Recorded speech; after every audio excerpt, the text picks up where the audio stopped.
সারা দেশে প্রথম ধাপের উপজেলা নির্বাচন ছিল ভোটার শূন্য। জনগণ একে প্রত্যাখ্যান করেছে এমন দাবি করেছেন বিএনপির সিনিয়র নেতারা। তাদের অভিযোগ, নির্বাচন ব্যবস্থা ধ্বংস করে দিয়েছে সরকার। উপজেলা নির্বাচনের প্রথম ধাপের ভোট সম্পন্ন হয়েছে। 4 ধাপে এই নির্বাচন শেষ হবে আগামী 5 জুন। তবে এতে অংশ নিচ্ছে না বিএনপি। ডিআরইউতে এক অনুষ্ঠানে দলটির ভাইস চেয়ারম্যান অবসরপ্রাপ্ত মেজর হাফিজউদ্দিন আহমদ বলেন, নির্বাচন ব্যবস্থা ধ্বংস করে দিয়েছে সরকার, তাই নির্বাচনে ভোটার উপস্থিতি কম। আজকে দেশে গণতন্ত্র নির্বাচনে ভোট ব্যবস্থা ধ্বংস হয়ে গিয়েছে।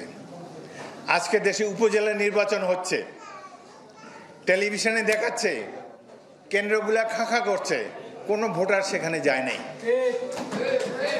কেন এই অবস্থা হলো? কেন মানুষ ভোট দিতে পারে না?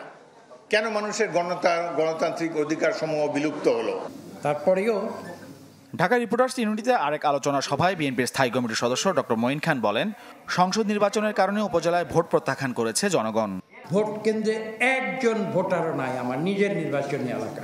আমার কাছে ছবি আছে, আমি ইতিমধ্যে সকালেই সাংবাদিকদের কাছে পাঠাই।